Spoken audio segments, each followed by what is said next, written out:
harvest truly is plenteous, but the laborers are few.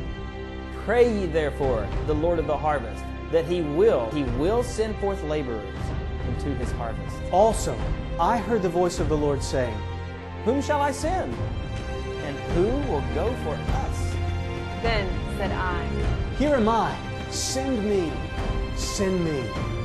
Life on the Edge will enable you to be an effective harvester for the Lord. We now invite you into our classroom to come experience life.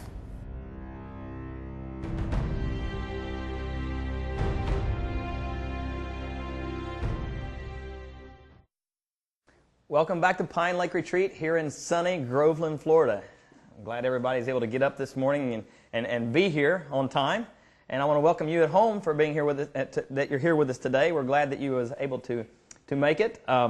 Today we're going to be going over the second part of the Judgment 2, actually, the Judgment 2, Part 2. Yesterday we went over the Judgment 2, Part 1, and you can find that on our website if you're tuning in right now for the first time, and we're going to pick up in the middle of a study and it seems confusing to you. You can actually go on the website, or maybe you can actually order the DVD. You'll be able to do that as well if you want to have your own hard copy of it, and you can do that at www.comeexperiencelife.com. And you can also download the study guide that goes along with what we're doing here. You can download that at the same place. And so what we're going to be doing right now is going into the second half of that study. Yesterday we covered all the details about how we get up to the point of an investigative judgment that's going to begin sometime after what year, according to what we just, let's just stop, let's do it this way. Let's just stop at Daniel chapter 7. We went to Daniel chapter 7, you remember that? And we actually set a date that the judgment has to begin sometime after what year? Does anybody remember? 1798, yes, when it receives the deadly wound there. The Antichrist receives the deadly wound. After that, according to Daniel 7, the judgment would begin. We went through 3 times in Daniel 7. It shows 3 times in there the order of events. Babylon, Medo-Persia, Greece, Rome. Rome is divided. Then the little horn power rises. And then the little horn makes war with the saints and wars against the saints. And then after he wars with the saints, the Bible says that that'll go for a certain time. And then the judgment begins. And then what happens after the judgment? The coming of Christ, right? We get to go back. We get to go to heaven. It's all over with. This world just ends, right? And so he laid that out 3 times in a row in Daniel 7. And then we went to Daniel chapter 8, and we showed that Daniel chapter 8 started instead with Babylon like Daniel 2 and Daniel 7 did. Where did Daniel chapter 8 start with? What kingdom? Medo-Persia. And then I made the statement there yesterday, and this is where we're going to get to the proving point of this today. But the Medo-Persian Empire, whenever the reason the Bible starts right there is because it was during their reign, the Medo-Persian was reigning, whenever the timeline part of the prophecy of Daniel 8, whenever that timeline prophecy starts, the Medo-Persians would be ruling. So the reason it didn't start with Babylon, even though Babylon was still ruling while Daniel was having this vision, it begins with the Medo-Persian Empire, and the reason so is because the whole beginning of the timeline prophecy began in 457 BC, and in the 457 BC, during that time frame was when the Medo-Persian Empire was ruling. So that kind of gives you a little bit of an overview of where we were at yesterday, and we'll touch on that again today. We'll go into more detail with it today. Right now we'll go to the screen here. You say we're at the 2300 day, the Judgment 2 study. And when you label that in your Bible, as you're marking your Bible, it'll be labeled J2. You won't write Judgment 2. That'll take a lot of space. So you just write J2, when you're marking through your Bible. And we looked at yesterday the purpose of the study. The purpose is the end time pre-Advent judgment commenced in 1844 AD when Jesus Christ entered into the most holy place of the heavenly sanctuary. So the purpose of this study is to show that, to show that from the Bible. And some people are saying, how in the world can you get that out of the Bible? Stick around, you'll see. You'll find out. And then let's go on to the next slide here. Center it. We're centering it on the very fact, the center of this study, what it's showing, what we're trying to show, is that Jesus is fair. Jesus is fair. Therefore, he judges us before he gives us our reward. And you remember yesterday we went through all the times, not all the times obviously, but quite a few times in the Bible, where before Jesus, before God would ever pass judgment on somebody, what would he first do? He would investigate, right? Yeah, he would give them an opportunity. When Adam and Eve sinned, he'd come down and he'd question them. He didn't just come down and pass judgment, because that would have given somebody an opportunity possibly to say, I'm not sure he was fair with that. But when he comes down and he investigates, they actually confess out of their own mouth. Yeah, you're right. And you know what the Bible teaches at the end of the judgment, at the end of when Christ comes, what's the Bible say is going to happen? Every knee will bow. Everyone's going to say, hey, he was fair and just. But how can they say that unless he's first, and they understand that what he has done has been fair and just? He actually spends time to investigate, And it's proof. It's just proof positive that God is a God of love, a God of fairness, and a God of justice. So, there's a lot of forces out there right now in the world that try to teach that God is none of those things. They try to teach that God is not fair, not just. And as we went through these studies, we've seen some of those points brought about. Like the devil would have you believe that whenever a sinner that's lost, whenever they get their reward, that their reward is actually eternity in the flames of hell. And that paints God like as a tyrant. Remember we studied that? It makes him look like a scoundrel, doesn't it? Because we would never do that to our kids. But yet God would do that to his created beings whom he loves. And it didn't make sense. And we went through the Bible and we showed when we done the hell study there, the very fact that God is a God of love and he's not going to burn sinners forever. So you have the force in the world teaching that God is a tyrant, and then God comes along and wants us to show that as his people, he wants us to present from his word and in our lives that God is not a tyrant like that. And it goes through each of the studies. You find out God has a day of rest for us. And the devil has tried to take that away. He wants us working 24 hours a day, 7 days a week, and never spend that time with him. And so as we're going through this study, now we're finding out in the 2300 day, the judgment scene, some people want to reject that altogether. There's not a judgment. But you think about it. If there's not a judgment, if God doesn't take time to do the judging and make sure that he's fair and just in all that he does, then that would say, someone could say, you know what? I was lost, but God wasn't fair with me. But if God took time to look at your case, if God took the time to make sure that the people that were going to be in heaven were going to be safe to allow there for at least the ages of eternity, and then the people that were lost deserve to be lost, if he took the time to do that, then you can say that God is fair and God is just. We would all be able to confess that, wouldn't we? In the book of Nahum, chapter 1 and verse 9, it says that affliction and sin, it will not rise its ugly head up a second time. And so after Jesus comes, how can he be sure that this stuff is not going to happen again? He has first done a judgment, and he's looked at the hearts, and he's looked at the case of each one of us, and he said, you know what? I can trust Darlene, right? I can trust Shalita here. I can trust Dosung. He's making a point that I know I can trust them for eternity because I've looked at their case. And so heaven's going to be a safe place. I've heard people say you're not going to lock your doors in heaven. My house ain't going to have a door. Why? Here we go now. We left off yesterday in Daniel chapter 8 rather. With Daniel chapter 8. We went through all the way down through verse 27. Now I'm just going to pick up right now with a little short review here just so we can kind of fill in the blank here. Remember we looked at two words for vision in Daniel chapter 8. Daniel chapter 8. We looked at two words for vision. Like the word was translated vision two different ways. Two different words rather translated vision in Daniel chapter 8. One is we looked in the verses 1, 2, 3, 15 through 17, all those verses, and in Daniel 9:21, Hazon, speaking of the entire vision. But then when it gets down to the very end of Daniel chapter 8, we're looking at verse 26 and 27, he uses a different word, and the word used there is Mara. And we started showing that there's going to be a link. And now we're refreshing here because, this is going to tie right in to where we're going to when we get to Daniel chapter 9. But look where it says here in Daniel chapter 8, verse 26 and 27, once again, and the Mara of the evening and the mornings, which was told is true. That word vision there is translated from the word Mara. Wherefore, shut up the vision, or the Mara, for it shall be for many days. So the vision is still yet for many days. And I, Daniel, fainted and was sick certain days. Afterward I rose up and did the king's business, and I was astonished at the Mara, but none understood it. None understood what part of the vision. It's very interesting that when it talks about the Mara, the vision of the 2300 days, it says that's the part that was not understood. And you know that that's the part that wasn't understood because all the first parts, he explained it pretty clearly. We may not have understand all the little details and everything of the little horn as you're going through reading that, but you do understand that Daniel likely understood it was another kingdom that was persecuting God's people. There was an understanding there. It wasn't like, I wonder what in the world this is even talking about.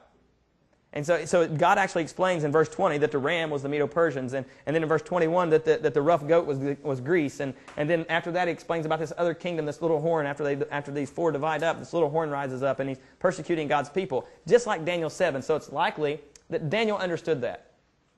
Right? It's likely he understood all that. But then it gets down to that last part, once again, in verse 26 and 27, and he uses a different word for vision there than he did on the rest of it. And when he uses that word for vision, he says, I didn't understand this, and neither did anybody else. So that's the last time, as we leave off in Daniel chapter 8, at the end of it, that's the last point you find Daniel not understanding something. Because if you go to Daniel chapter 9, now, we're going to go to Daniel chapter 9, and I'm going to do something a little bit different here. You look on the slide, and when you give the study, Daniel chapter 9, verse 20 through 24 is where you'll go to in a study. Just generally, you'll just jump right into it.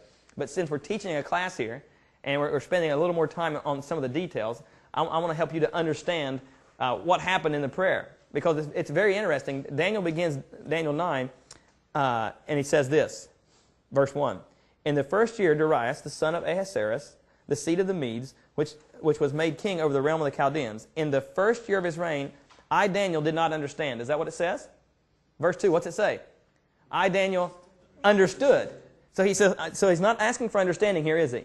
He says, I understood by books the number of the years whereof the word of the Lord came to Jeremiah the prophet, that he would accomplish 70 years in desolation of Jerusalem. Now, as I've read about this, I've thought of a few things, and you can just kind of follow along here a little bit. Daniel sees this vision in Daniel chapter 8. He sees this vision, and he understands that it says in the 2,300 more, and let's just say it's literal days, that's like 6.5 years or something like that, then the sanctuary will be cleansed. But he's reading Jeremiah the prophet, and Jeremiah says that at the end of 70 years they're going to be delivered. Well, Daniel looks, and it's like the 70 years is almost up. What's this 2,300 more year thing going to be? What's this all about? You mean I got to wait that much longer before the sanctuary is restored and cleansed here, right? Because Daniel's looking to the earthly sanctuary. He's like, I got to wait all this time before everything works out? And you can imagine he's stressful, right? So he begins this prayer.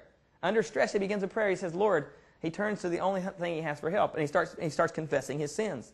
He says, I set my face to the Lord to look and seek in prayer and supplications and fasting and sackcloth and ashes. That's a good way to pray. Right? Fasting. And you know what, the sackcloth and ashes, that's where they put dead people. You know, dead people wrapped up in sackcloth. And the ashes is what you turn back to ashes right when you're dead. Basically, he just thinks of himself as a dead person before God. He's so humble, so humiliating himself. You know, it's I'm nothing, Lord. But I want to answer to prayer here. Fasting, dead people don't eat. Right? So it's just simply just like admitting that he's a nobody, he's a nothing, and that he cannot depend on himself for anything that he's going to do. He's going to be depending upon God. That's his confession here, right? And then he goes through this little confession thing. And again, I normally don't do this in this study when I give the study. But for the sake of us right here, I want you to understand where Daniel is coming from as we go into the explanation. You know, he was struggling with something here. He didn't understand how it could be 2,300 more years or 2,300 days before the sanctuary is cleansed when it should be time to cleanse it now. So there's a struggle going on. And I prayed unto the Lord, my God, and I made confession and said, O Lord, the great and dreadful God, keeping the covenant and mercy to them that love him and keep his commandments. Now I'm going to go just out of Bible study a minute and go do a little preaching, okay? It says that God keeps the covenant with who? Those that love him and do what? Keep his commandments. Isn't that interesting? Daniel himself says, hey, you know, God keeps his covenant with those that love him and keep his commandments. So therefore, if those the people don't love him and don't keep his commandments, does God keep his covenant with them? No, that's the point. So God's covenant is made with who? Those that love him and keep his commandments. He keeps it with them. We have sinned, he says. You know, I've heard it said many times, you know, that you never see anything recorded where Daniel ever done anything wrong. There's just a few people in the Bible you find that about, and Daniel is one of those. Like, there's not that he never sinned. We know that all sinned and fallen short of the glory of God, except Jesus Christ, right? But you never find anything recorded that Daniel done anything wrong. Well, right here, Daniel is confessing his sins. And look what he says. He says, we have sinned, we've committed iniquity. He's putting himself right with them. We've done wickedly. We've rebelled in departing from your precepts and your judgments. Look what it says in verse 6. Neither have we listened unto your servants the prophets, which spoke in thy name to our kings, our princes, our fathers, and to all the people of the land. Now I want to ask you something here. What prophet was a contemporary of Daniel while Daniel was in Jerusalem doing his preaching, or while Daniel was in Jerusalem, right before they got taken captive and moved away to Babylon, right before that happened, there was a prophet. He's in the Bible, and he was saying that all this stuff was going to happen, but nobody was believing him. Who was that? It was Jeremiah, exactly right. And you know what's something interesting about Jeremiah when you read Jeremiah chapter 1? Jeremiah was just a young kid. He was a young guy. And he's like, Lord, I can't go speak to these people. They're not going to listen to me. And Daniel would have been one of the young people in Babylon in that time that likely wasn't listening to the thing that Jeremiah had to say. And you can't slam Daniel for that, because it would have been just about like any of us here, that you have some guy coming along and he's preaching a message that's contrary to what all the leaders in the church and the pastors in the church and things like that are saying, although he's sent from God. Jeremiah was sent from God, right? But they was all rejecting him, and probably all the young people in the town said, you know, Jeremiah can't be right. Let me look at him. He hasn't been through seminary, he hasn't done anything. He's just a young guy. And then all the professors of theology over here, they're saying he's wrong, that God's going to protect us and we're going to be kept safe. You understand what maybe went on in Daniel's heart and the other people around? But who ended up being right? Jeremiah. And so Daniel then, can you imagine, he's like an old man now, and he's thinking back. Jeremiah was saying that this would happen, but it seems like in his book he wrote something about the time we would be in bondage. So he's studying the book of Jeremiah the prophet, he says. And lo and behold, he realizes that Jeremiah was right. All the things that he said was right. And also, God's getting ready to deliver us because we're at the end of 70 years. And so he starts praying, God, forgive me. I never listened to the prophets before. Can you imagine? It's hard to humble yourself and admit that maybe the prophets were right and I was wrong, isn't it? If you rejected it, it's hard to turn back around and say, I was actually the one that was wrong. Man of God there, right? And so Daniel keeps going through his prayer. Now we're going to get into back to the study portion of this. That was just a little extra, and we don't charge extra for that. And we're going to get into the study portion of this now. We're going to Daniel chapter 9 and verse 20. Daniel 9 and verse 20. This is like toward the end of the prayer. You can read through this prayer. It takes about, if you read at a normal pace and you don't go really fast, probably just a couple of minutes to read through this prayer. And just keep that in mind as we go through this because I think it's very interesting. While I was yet speaking and praying and confessing my sins and the sin of the people, Israel, and presenting my supplication before the Lord, my God, for the holy mountain and of my God, while I was yet speaking in prayer, even the man Gabriel, whom I had seen in the vision. Now, just what word do you suppose is used there when it uses the Hazon? Yeah, right, because he's talking about the whole entire vision. I saw him in the entire vision, all the way back at the beginning, the man that I saw when I saw that big vision, Hazon, right?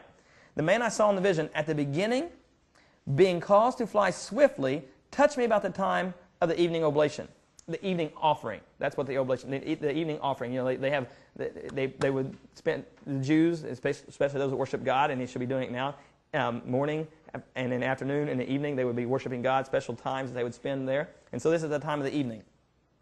And he informed me and talked with me and said, O Daniel, I've now come forth to give you skill and understanding. Let me ask you, when's the last time Daniel needed any skill of understanding? When was it? Back in Daniel chapter 8, the last two verses, 26 and 27? 26 and 27, the last two verses. When you get to verse 27, he says, no one understood the Mara, the vision, and no one understood it. And so therefore, he fainted, he was sick, and that was the end of it, right? He needed understanding of that. Well, then you get to Daniel chapter 9, just one chapter later, Daniel's still here. You have no place where he's asking for any understanding in Daniel chapter 9. He never comes to Daniel chapter 9 and says, Lord, please give me understanding of this or give me understanding of that. He, as a matter of fact, he says, hey, I understood that Jeremiah said we'd be here 70 years. It wasn't a need for understanding. It was that he did understand what the Bible was saying. The last time we find him not understanding something is at the end of the vision of Daniel chapter 8. And so Gabriel comes here and he says, it's the same Gabriel, the same man that I saw in the Hazon, the entire vision. Now, when's the last time he had a vision? In Daniel chapter 8. And the word used is Hazon there. So basically, the last time I had a vision, that man Gabriel was there, and now the same one's back now, and he's going to give me understanding. And look what he gives him understanding of. Verse 23. At the beginning of your supplication, did you pick that up? I'm sorry. At the beginning of your prayer, Daniel, at the beginning of your supplication, at that time, the commandment came forth, and I am come to show you, for you are greatly beloved. Therefore, understand the matter and consider the vision. So Daniel, as soon as you started praying, God says, okay, Gabriel, go give him understanding. So Gabriel's standing there before Jesus Christ. He's standing there in heaven, right?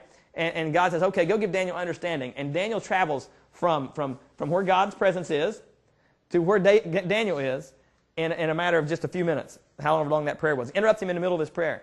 That's moving fast, isn't it? That's like the speed of thought. And so I don't know how God does that. I can't wait to find out. I can't wait to maybe be able to do that myself, be able to travel that fast. Maybe the angels have some kind of advantage when we get to heaven, and maybe we got to hang on to their coattail or something in order to go that fast. I don't know how it's going to work out. But I just think that's beautiful and interesting, the fact that he went from where God was to where Daniel was in like 2 minutes. And he may have been there before that listening to the rest of his prayer. We don't know. Maybe traveling at the speed of thought. Beautiful, isn't it? So he goes on. He says, Daniel, you're greatly beloved. Therefore, understand the matter and consider the vision. What word do you suppose is being used there for vision?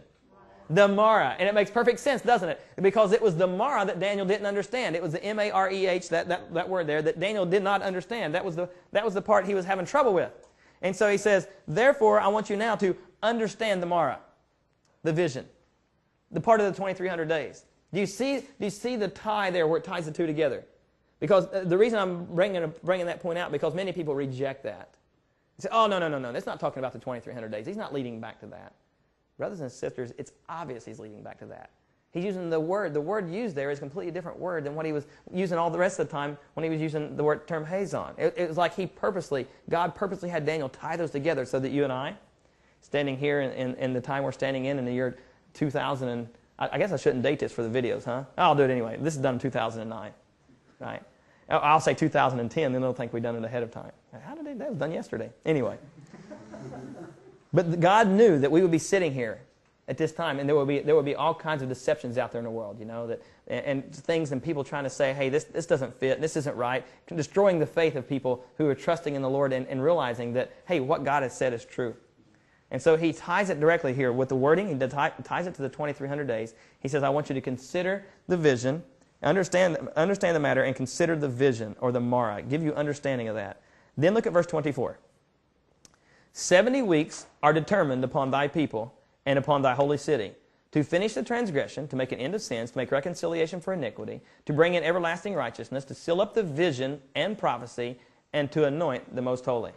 So all these things are going to happen within this 70-week time frame. But now, I want you to notice something here, again, in verse 24, because there's a word here that it's not real well in the King James as far as translated goes, and that's the word determined, where it says 70 weeks are determined upon thy people. Now the word that you find there in the Hebrew is the title of that word is chatak. I don't know if I'm saying that right or not, but I just put it up there, and somebody can write me a letter about it, straighten me up. Chatak? Who said that? Somebody said that? All right. Scott back there straightened me out on it, and so you don't have to write me a letter. If I said it right, write Scott a letter. If Scott said it right, you can write me one. Okay, chatak, whatever it is there. But it means, now here's what's interesting. Nowhere else in the Bible do we have that word. So we can't go to another place in the Bible and say, well, let's compare it and see what this word means, right? You can't do it that way. But there is something about that word that you do find in other places in Jewish writings. The Mishnah, which is like it was written in the 2nd and 3rd century A.D. It was a Bible commentary written on the Bible. The Jewish Bible commentary uses that same word chatak several times, right? It uses it several times in there, and when it uses it, it's like 18 times. And 10 of the 18 times, it's referring to cutting off a part of an animal in an animal sacrifice. It talks about cutting off the leg or cutting off some part of an animal sacrifice. So when the word is used in context in other places, it's actually talking about cutting something off. And when you look at if you look maybe in some of the concordances, like the Strong's or one of those like that, it does also define that as one way of saying that word. It means to be cut off. Are you following? So when it says 70 weeks are cut off upon thy people, maybe one of your Bibles has that written in a translation. Does anybody have a Bible where instead of saying determined, it says something like cut off in that same version here? Because everybody has the King James Version just about in here, right? What? Decreed. Okay, 70 weeks are decreed upon thy people. So there are different translations there, and however it is. But the word that fits best there, the word that makes most sense, is 70 weeks are cut off upon thy people and upon the holy city. In other words, there's a 70-week span, or 70. If it's 70 weeks and you take a day for year in Bible prophecy, how long is that? 70 times 7 is 49, or 490 rather, and so you got 490 years that's decreed or cut off or determined upon your people, right? 70 weeks are determined upon their people, and that's the starting point for the 70-week prophecy. That's what you find for a starting point here. So let's look at this. 70 weeks cut off from what? And they were cut off from the Mara of the 2,300 days. Are you following that? Now listen. The 2,300-day prophecy, the Mara, when you look at that, you have 2,300 days that the Bible's talking about. And then here it says, what kind of prophecy is that, by the way? It's what we call a time prophecy, right? So the last thing Daniel did not understand was a time prophecy. And it used the term Mara about it, right? And then you come over here in Daniel chapter 9, and it says, 70 weeks are determined upon your people. And speaking just after verse 23, consider the vision or the Mara. He says, I want you to consider the vision. 70 weeks are determined upon your people.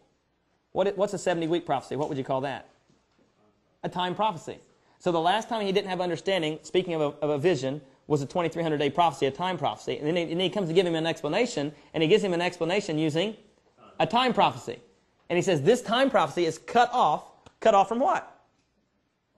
It has to be cut off from the 2,300 days. What else would it be cut off from?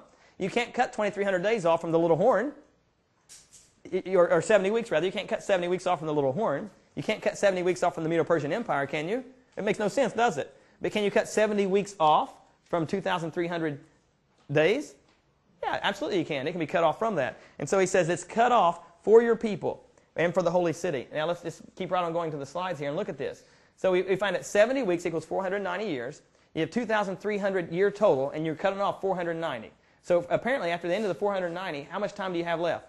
1,810 days or years. So you can do it two different ways, or you can take 1,810 years from 34 AD. When you do that, that's the end of the 70 weeks. Or you can take 2,300 years from 457 BC, and you come to the year 1844. Now, you've already studied with Scott that the 70 weeks begins when? 457 BC. You studied that when Scott done the whole thing there on Daniel 9, right? He already studied Daniel 9 with you. And so it showed, when you done Daniel 9 and you found the 457 BC, what happened at the end of the 70 weeks, or actually at the end of the 69 weeks in that time frame. What was it that happened? Christ was here right on time, though, wasn't he? He came on time, he was crucified on time, and then the gospel went to the Gentiles in 34 AD. You remember all that happening? Now here, just as sure as the 457 BC pointed to Christ, right? That time frame has to be the beginning time frame because it comes and it points to Christ. Just as sure as that is, you have to also apply it to the coming or the judgment scene at the end of that time frame, or the cleansing of the sanctuary at the end of 2,300 days. In other words, if the beginning time prophecy doesn't fit to where you have the 2,300 day time prophecy, then it also doesn't fit for the Messiah. Are you understanding? Let us go on. Maybe it'll clear up a little bit. Here we go. Bring that out. Bring that up. Okay. In 457 BC, the decree went out to restore and rebuild Jerusalem, just like the Bible said would happen at the beginning of the 70 weeks. You remember that? And then after 483 years, or the 69 weeks, what happened? Jesus was baptized. This is just review. Scott already looked over this with you, didn't he? You've already been over this, right? Everybody? Okay. And then in 31 AD, Jesus was crucified. In the midst of the week, the Messiah was cut off, but not for himself. You know, who was he cut off for? For us, right? And then 34 AD, you find the stoning of Stephen, and the gospel goes to the Gentiles, and that's the end of the 490 years. So you got the 70-week prophecy ends there. But if it's cut off from the rest of 2,300 days, then that means you take 2,300, right? You minus the other part of the time there. You minus the 480 years, 490 years there, leaves you with 1,810 years.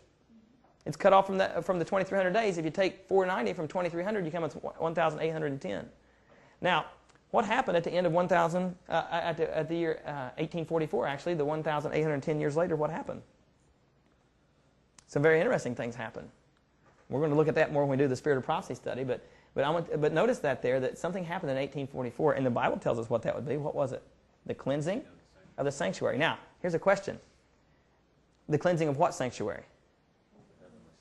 How do we know it was the heavenly sanctuary? Because there was no sanctuary on earth in that time, right? In the year 1844, there was no sanctuary on earth. But now, even in the day of Daniel, you think about what Daniel was doing. When Daniel sees that the 2,300 years and the sanctuary will be cleansed, in his mind, he's thinking of what sanctuary? The one on earth. But which one was it referring to? The one in heaven. Can you understand why he was distressed? Even himself had made a mistake right there, that he was thinking of an earthly sanctuary, not the one in heaven being cleansed.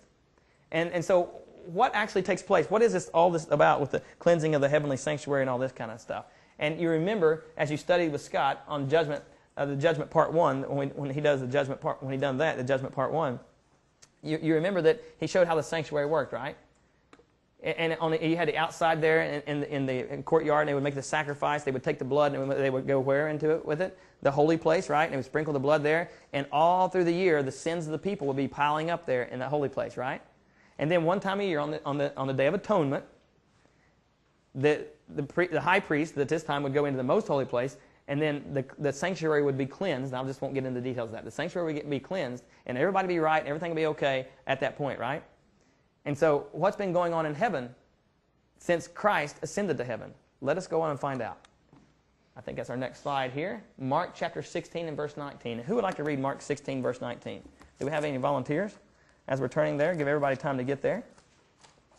Mark 16. You know, these studies here are a little more laborious than the others, you know, as far as just kind of plowing through it. But once you get an understanding of this, it helps solidify the fact that you know what your high priest is doing for you. You have confidence in him. It's not so much the detail here. It's not so much worrying about the dates, you know, although they're important, as it is as to what's going on. And to understand also that we've entered into the last days and how that all fits. Remember, Daniel's prophecy said this is going to apply to the last days. Tom, do you want to read that one for us? We're going to Mark chapter 16 and verse 19. I'm sorry, 16, 19, yeah. So then, after the Lord had spoken to them, he was received up into heaven and sat down at the right hand of God. So Jesus here, what we find here, Jesus went out and he said, where did he go sit when he ascended to heaven? The right hand of God. Now, remember when you studied the sanctuary, where was God's throne symbolized in the sanctuary? Do you remember? In the holy place. You had the table of showbread, and you had the two stacks right there, right? And you had one that's representing God's throne there. And then when you studied the sanctuary, you saw that you have God's throne represented in the holy place, out in the holy place. But you know that God's throne is portable, it's movable? That actually when he does different scenes in the judgment scene, that he would go to different places. So it was a symbol of out there in the holy place of Christ sitting down by his Father, the 2 loaves of bread, there sitting in the holy place out there on the table of showbread. Are you following me there? All right, now let us go on and look as we continue down to Revelation chapter 1. Revelation chapter 1. Now, as you go through the book of Revelation, you'll notice some things. As you go through Revelation, it progresses through the sanctuary. All the book of Revelation does is it progresses as Christ going through the sanctuary. Now, according to what we just read, where did Christ go when he ascended? To sit at the right hand of the Father. Where is he in Revelation chapter 1? Is he in the most holy place or in the holy place? Revelation chapter 1, verse 12 and 13. Shalita, will you want to read that for us? Revelation chapter 1, verse 12 and 13. We're going to find out, is Christ, when he ascended, did he go to the most holy place or the holy place according to the book of Revelation? Go ahead and read that for us. And I turned to see the voice that spake with me. And being turned, I saw 7 golden candlesticks. And in the midst of the 7 candlesticks, one like unto the Son of Man, clothed with a garment down to the foot, and girt about the paps with a golden girdle. Okay, where is it showing Jesus being? Where's the candlestick and all that stuff at? It's in the holy place, right? So Revelation opens up with Jesus still in the holy place, and he's doing his work there in the holy place. Now, what would the high priest do each day in the holy place? What would he be doing? The blood would be brought in, and the people's sins would be being transferred to the sanctuary. From the people to the sacrifice animal, the blood going into the holy place, right? Daily. This will be going on every day. That's what the high priest will be doing. And we see Jesus here in Revelation chapter 1 doing just that. He's in the holy place. He's doing the job of the priest. But then now we're going to see, as we go to the book of Daniel, we're going to go back to the book of Daniel, chapter 7, what we looked at a little earlier, chapter 7, verse 9 through 14. And we're going to see the progress from the holy place to the most holy place. We're going to see the progress from the holy place unto the most holy place. And that's found in Daniel chapter 7, starting in verse 9 through 14. Let me get there myself. Ezekiel, Daniel, please be patient with me. Daniel chapter 7, verse 9 through 14. And we'll probably get Darlene to read that. Would that be all right, Darlene? All right. Daniel chapter 7 and verse 9 through 14. I watched till thrones were put in place, and the Ancient of Days was seated. His garment was white as snow, and the hair of his head was like pure wool. His throne was a fiery flame, its wheels a burning fire. A fiery stream issued and came forth from before him. 1,000 thousands ministered to him. 10,000 times 10,000 stood before him. The court was seated, and the books were opened. I watched then because of the sound of the pompous words which the horn was speaking. I watched till the beast was slain, and its body destroyed and given to the burning flame. As for the rest of the beasts, they had their dominion taken away, yet their lives were prolonged for a season and a time. I was watching in the night visions, and behold, one like the Son of Man, coming with the clouds of heaven. He came to the Ancient of Days, and they brought him near before him. Then to him was given dominion and glory and a kingdom, that all peoples, nations, and languages should serve him. His dominion is an everlasting dominion which shall not pass away, and his kingdom the one which shall not be destroyed. Okay, can you see there in the text when it starts off with Daniel chapter 9, and it says that I beheld the thrones were set in place, they were set up, and the Ancient of Days took his seat. It's the beginning of, and then it goes on talking about this beginning of a judgment scene taking place. You understand that, right? Now, where would this be whenever the judgment would take place? It would be in heaven, but specifically, now we're going into the most holy place. The whole thing has moved, because on the Day of Atonement, as you learned, the Bible teaches, that thy way, O Lord, is found in the sanctuary, right, in the book of Psalms, right? And you learn that the Day of Atonement, or the Day of Judgment, the word atonement is the same thing, like the Day of Judgment would take place, where at? In the most holy place. So you find God here in the sanctuary in heaven, and you notice here that it says, let me get down here to it. Oh yeah, verse 9. Where it talks about toward the latter part of that, it says his hair was like pure wool, his throne was like a fiery flame, and wheels as burning fire. God's throne has what? Wheels. So if you have wheels, what's that make you? Portable, movable, right? You move. So it moves now, the whole proceeding here moves now from the holy place to where? The most holy place, because what begins? The judgment. And according to what we looked at already in Daniel 7, when does this judgment begin? And just looking at Daniel 7, sometime after 1798. And so he's looking here and he sees this whole thing, this whole process of things taking place. Now, I want you to understand something.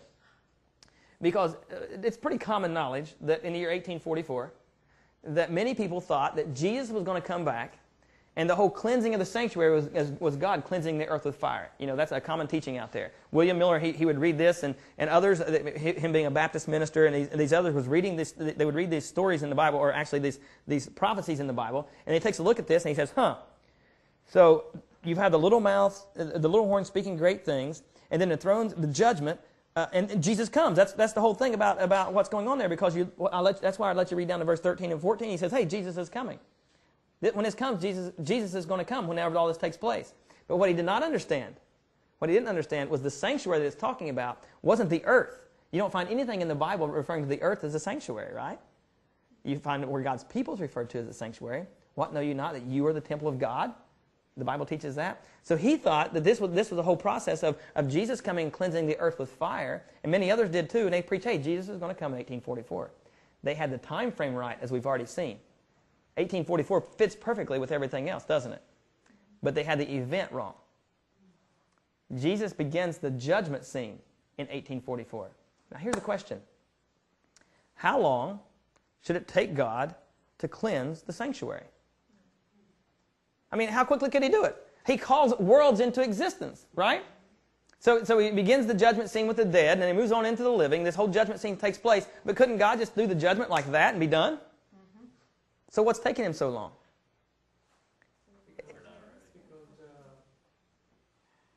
He should be able to finish it, shouldn't he, Robert? He should be able to just say, okay, guilty, innocent, guilty, innocent, innocent, innocent, innocent, innocent, innocent. They're all innocent in here, right? And they're all going to be in heaven, right? Nobody's guilty. They're all going to be in heaven. Shouldn't he be able to do that quick? But now remember, as we go through our lives, is everybody here sinless? So what are you doing when each day, each moment, you're confessing, right? What happens to that sin when you confess it? Where does it go? Does it just go away into nothing? When sin takes place, it's like something tangible happens. There's something there. It has to be gotten rid of. That's why you have to have the shedding of blood to get rid of something that's intangible. Sin is not really something. You can't see it. Like, look, I got this jar of sin here. See it? Now we have to have a blood sacrifice to get rid of it. It doesn't work like that, does it? But it is like something tangible takes place. So when you confess your sins, it has to go somewhere. So where are they going? To the holy place, right? They're going to the holy place right now, where Jesus, as our high priest, is doing his work now. But then after 1844, where does he move to? In the most holy place. And so the sins are still piling up during his time while he's in there. During the Day of Atonement, what would the people have to be doing on the Day of Atonement? They're afflicting themselves. They'd be humbling themselves, praying, and afflicting themselves. And by the way, if they weren't doing that in the Old Testament Day of Atonement, when the high priest would drop that censer and he would come out from the most holy place, and no one knew when he was going to do that. No one knew when the high priest was going to come out of the most holy place on the Day of Atonement. He would be in there sometimes, like last year, he was in there for like 3 hours. The year before that, I don't know how it worked exactly, as far as how long he'd be in there. But he wasn't always in there for the same amount of time. And the people never knew when he was going to come out of the most holy place. So they would be outside afflicting their souls, praying, asking God for forgiveness, making sure they're right with Him. Because if they didn't, and the high priest come out of the most holy place, you know what would happen? They were cut off. They were lost. They couldn't be saved. They were cut off from the people. And so when you apply that to the actual real thing taking place, with Jesus now in the most holy place in heaven, and what should we be doing? Afflicting our souls. The Day of Atonement is taking place. The Day of Atonement, the typical part of it, right? The actual fulfillment of this. Jesus is now in the most holy place, and as we confess our sins, they're still piling up there. He's still forgiving them. But if we're not afflicting ourselves, we're not confessing our sins, they're not going there. And you know what's going to happen very soon? He's going to come out. He's going to come out of the most holy place. So it would take Jesus no time to actually cleanse the sanctuary, right? He could do it real quick. What's taking him so long? You and me. You know, you're a sanctuary. No, you're not. Your body's the temple of God. All of us collectively, God is waiting to cleanse us. He's pouring His Spirit out upon His people. He's doing the cleansing process if we'll let Him. If we'll let Him. He's getting a people ready for translation. He's getting a people ready to go to heaven. He's waiting on us. He can cleanse the sanctuary there in no time. I like it in John chapter 14 when it says, in my Father's house are many mansions. If it were not so, I would have told you. I go to prepare a place for you. Many people say, oh yeah, he's up there right now, like with his contractors out there working, and they're building buildings and building mansions so we can all have some place to live. People actually believe that. We're talking about the God who spoke the worlds into existence. How long would it take Jesus to prepare a place for us? You know what place He's trying to prepare? He's trying to prepare our hearts. He's preparing us to be able to go there.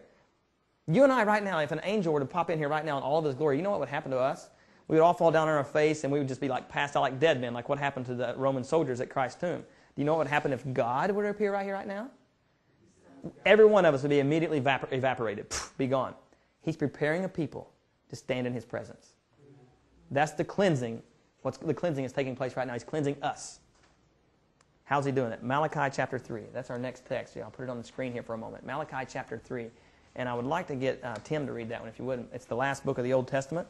Malachi chapter 3, the book before Matthew. Hey, you notice most people in their Bibles, you have a blank page here before Matthew. Right? You see that blank page? Just as a little note, that's a good place to make notes. You can get a lot of notes here, right here on that blank page. But Malachi chapter 3. Tim, I want you to read verses 1 through 6 when you get there. Malachi 3, 1 through 6. It says, Behold, I will send my messenger, and he shall prepare the way before me. And the Lord, whom ye seek, shall suddenly come to His temple, even the messenger of the covenant, whom ye delight in. Behold, he shall come, saith the Lord of hosts. But who may abide the day of His coming? And who shall stand when He appeareth? For He is like a refiner's fire, and like fuller's soap. And He shall sit as a refiner and purifier of silver, and He shall purify the sons of Levi, and purge them as gold and silver, that they may offer unto the Lord an offering in righteousness.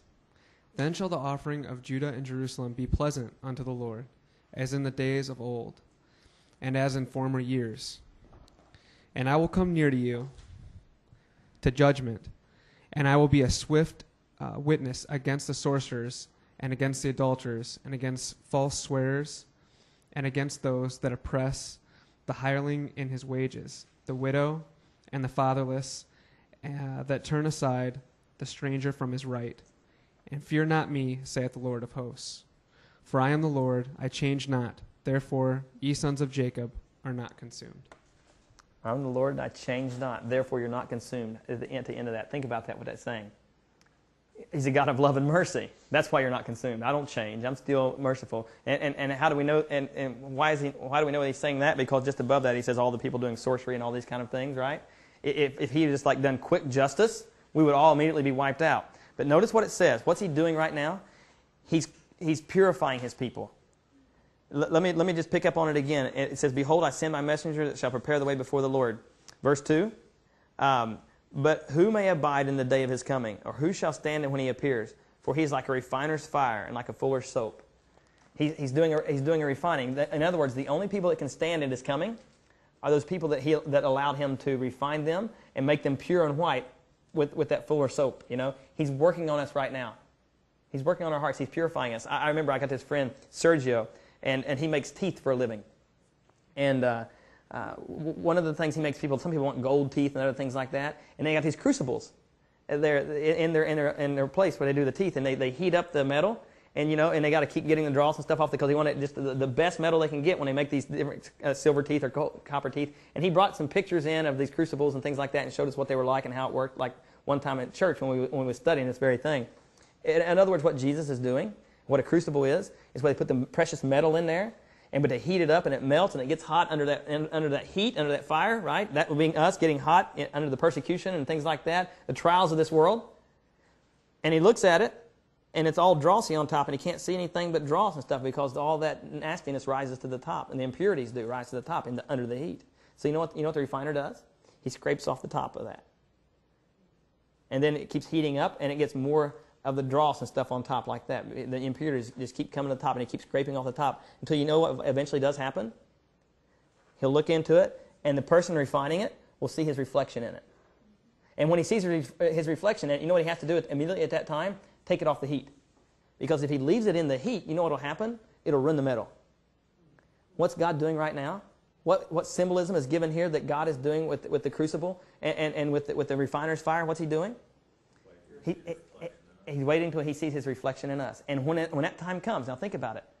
During the judgment, and while he's cleansing us, when that time comes, when he sees his reflection in you, Vanessa, when he sees his reflection in me and his people, when he sees his reflection, he can't wait any longer. He can't let it go any longer. Then he comes. The good news of this whole judgment scene that we've looked at here, the good news about it, is God is doing the judging right now. He's looking at his people. He's finding his people. The Bible says that God's eyes run to and fro in the earth, looking for those people whose heart is right with them, and to show himself mighty in their behalf. I think it's in 2 Chronicles 16. I'm not 100% sure. Hold on, I can tell you. That's an interesting statement to have, isn't it? Let's see. It's in 2 Chronicles 16:9. 2 Chronicles 16:9 when you find that, where his eyes are running to and fro in the earth. God even now is wanting to prepare a people through this judgment process who will be ready when he comes. And when his people are ready, when that temple is cleansed, when everything is done, Jesus is going to come. And he's going to take us home to be with him. I'm looking forward to that time when this judgment scene ends. Now, we have just a few more minutes. And what I want to do here in just a few more minutes, just because the time part of this thing is a little sketchy in some people's minds. I remember when I first learned this and went through this study the first time as I was looking at this, I was really pretty troubled because it's like, man, I'm not getting this. This is so hard to understand. And after going through it about 4 or 5, 6 times, then it made sense, but I still couldn't explain it to somebody else. And even now, after I feel like I can explain it to somebody else, I'll have people come up to me and say, that made no sense at all. I'm like, well, it didn't to me either the first time, But after I went over it and over it and over it, and the guy that I was hearing it from, I believe, if I'm not mistaken, the first time I heard this was from Doug Batchelor. And so do you think he can make it clear? I love that guy. He makes it awful clear, makes things very clear, but I still didn't get it. It just seemed like he was just talking in tongues. He was speaking another language. But after I heard it several times, then I started tying things together and understanding it, and I said, oh, I get it. And I understood why it was important. Because just as sure as the judgment begins in 1844 to allow us to know we're in the last days, as sure as that time is as sure as Jesus coming on time. And so when you start tying these things together, you know that just as sure as Christ came, the judgment happened too. So what I want to do, I just want to back up just a little bit and do a little bit of review with you while we have a few minutes. So let's go back to Daniel chapter 8. And when we was looking at Daniel chapter 8, we found out, once again, that the two words for vision were Mara and Hazon, right? And in Daniel chapter 8, verse 26, it says, the Mara, the vision of the evening and mornings, was told is true. Therefore, shut up the vision, for it shall be for many days. So he tells him to shut the vision up. It is true. Shut it up, for it will be for when? Many days, still yet. So it's going to be applying to still yet into the future. And then Daniel fainted and was sick certain days. And after that, he rose up and did the king's business. And it says he was astonished at the vision, but nobody understood it. Now, I had trouble with this sometimes. Daniel didn't understand it. But Daniel writes himself, even in his very own self, he writes something that may give you some encouragement right now. Did Daniel understand the vision at this time? No. But did God eventually give him understanding? Okay, look at Daniel chapter 12. Daniel chapter 12. Because we're going to tie these two statements together to give us encouragement, because some people might not understand and they may become discouraged. But notice that Daniel didn't understand at the beginning either, but he understood later. All right? Look at Daniel chapter 12. It says, and many of them that sleep in the dust, verse 2, many of them that sleep in the dust of the earth shall awake, some to everlasting life, and some to shame and everlasting contempt.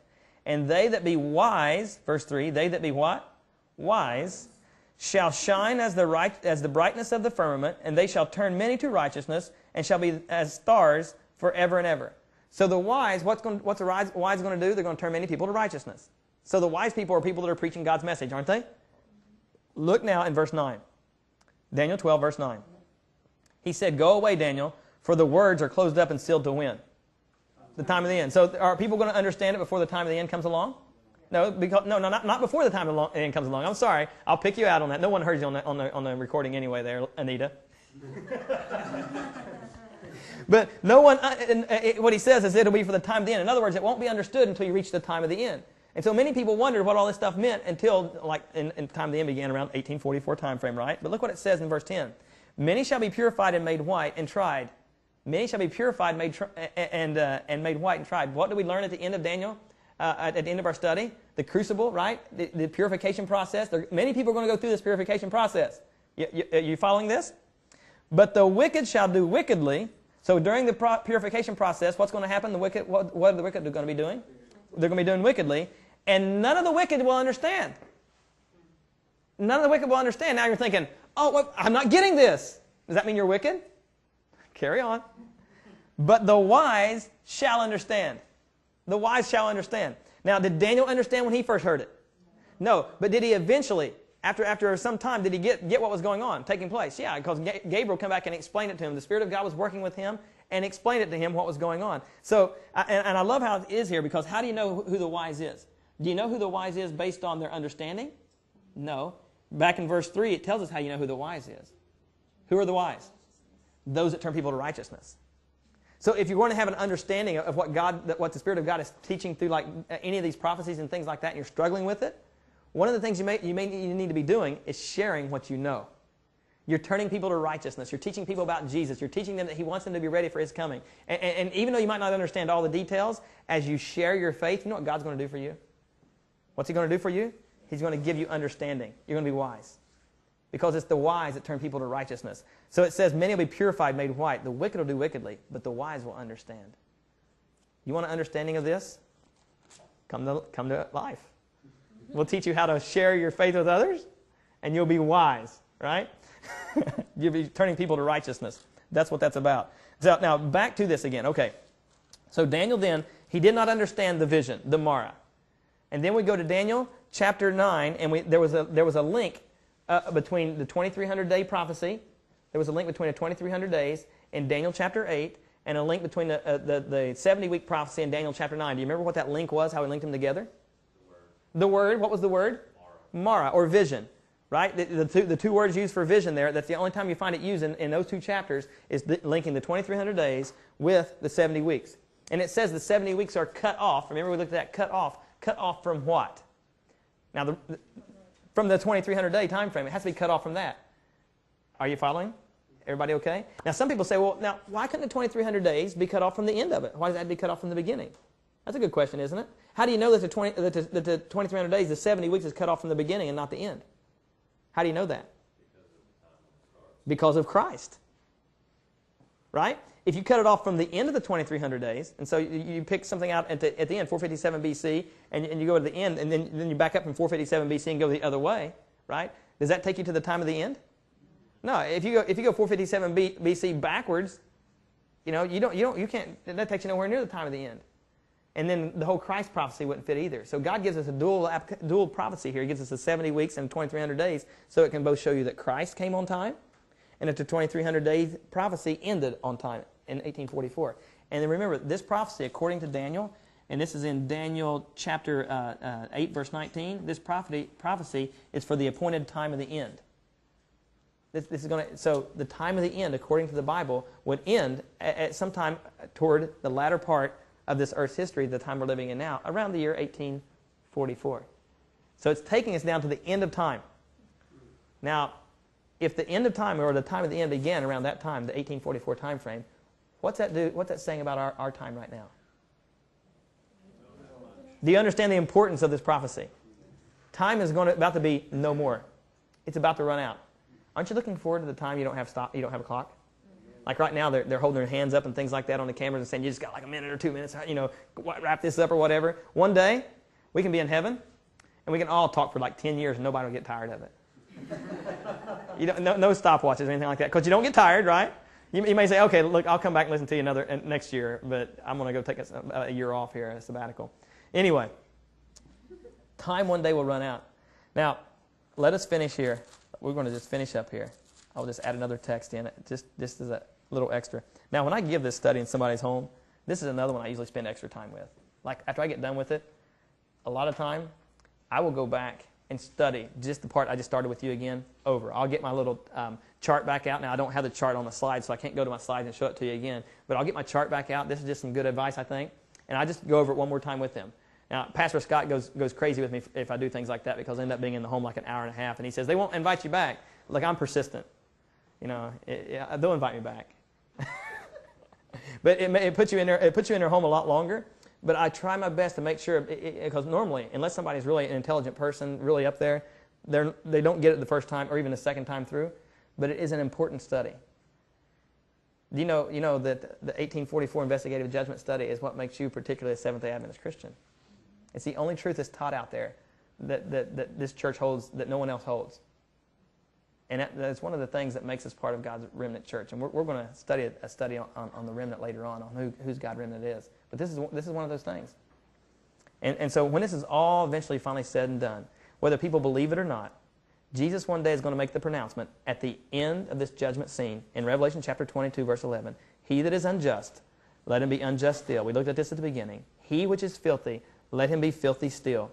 He that is righteous, let him be righteous still. And he that is holy, let him be holy still. Now, what kind of language does that sound like? It sounds like a finalization of a judgment scene, doesn't it? It's over. That's it. You're going to remain holy or you're going to remain filthy. And then what's the next thing that takes place? And behold, I come quickly. The judgment ends, I become quickly. You know what that ties in perfectly with? Daniel 7, we looked at that 3 times there as well. The Bible is replete with this whole theme. Judgment, then the second coming. And so I would like to invite the people, well, you guys here, of course, but the people at home there, I want to invite you to go to our website, www.comeexperiencelife.com, and download both this video, or you can actually get the one that's prior to this, to give you an understanding with the full context of what we've been studying today. And we're looking forward to seeing you again at our next study here at Life.